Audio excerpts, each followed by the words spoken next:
l'idée que les entreprises qui automatisent détruisent plus d'emplois qu'elles n'en créent, ce n'est pas vrai.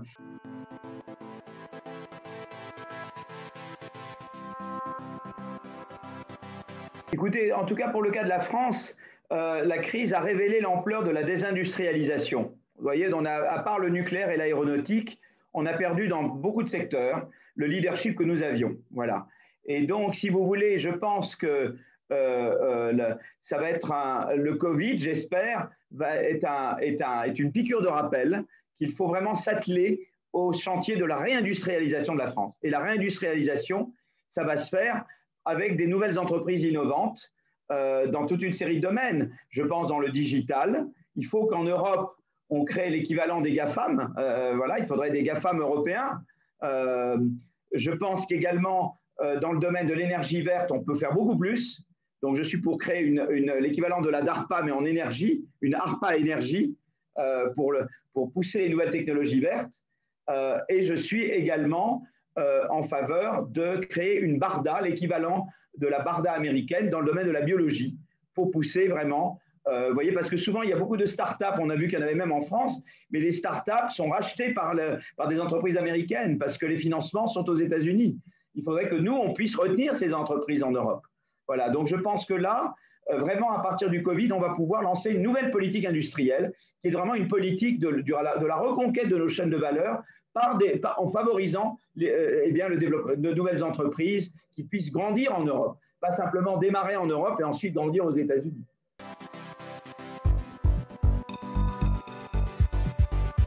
Je voudrais dire la chose suivante. Beaucoup de gens, il y a eu toujours l'idée qu'il fallait taxer les robots.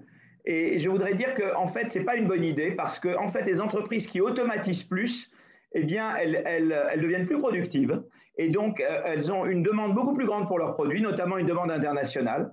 Et ça leur permet en fait, ça fait qu'elles créent davantage d'emplois. Donc, l'idée que les entreprises qui automatisent détruisent plus d'emplois qu'elles n'en créent, ce n'est pas vrai. En fait, j'ai fait une étude récente, on a fait une étude récente, mais co-auteur de mon livre « Le pouvoir de la destruction créatrice » avec Céline Antonin et Simon Bunel, et Xavier Jarabel était avec nous, eh bien, on a montré que, en fait, les entreprises en France qui automatisent plus créent plus d'emplois.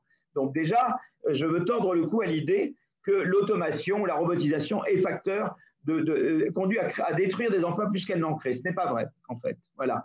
La deuxième chose que je veux dire, c'est qu'effectivement, la destruction créatrice, ça veut dire il y a des activités nouvelles qui remplacent des activités anciennes. Et ça peut amener à changer d'emploi souvent. Donc, il faut mettre en place un système social qui accommode la destruction créatrice. C'est pour ça que je suis pour le système danois de flexi-sécurité. Quand on perd son emploi, eh bien, on a des garanties de revenus et on a la garantie de recevoir une formation et on vous aide à trouver un nouvel emploi. Et c'est ce qui fait qu'au Danemark, les gens qui perdent, il n'y a aucune incidence négative de la perte d'emploi sur la santé, comme l'a montré ma collègue Alexandra Roulet.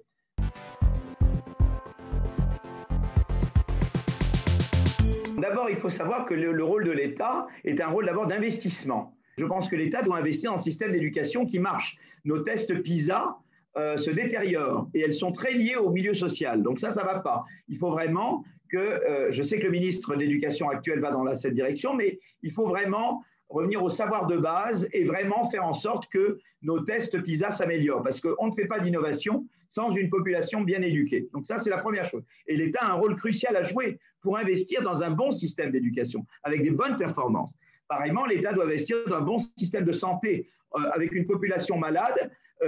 Eh bien, on n'arrive pas à faire de la croissance. Ou si maintenant, on n'arrive pas à sortir de ce que j'appelle le stop and go, confinement, déconfinement, reconfinement, on ne va pas pouvoir produire de la croissance. Donc là, très important que le gouvernement investisse dans la santé, investisse dans les vaccins, investisse dans la BARDA, etc.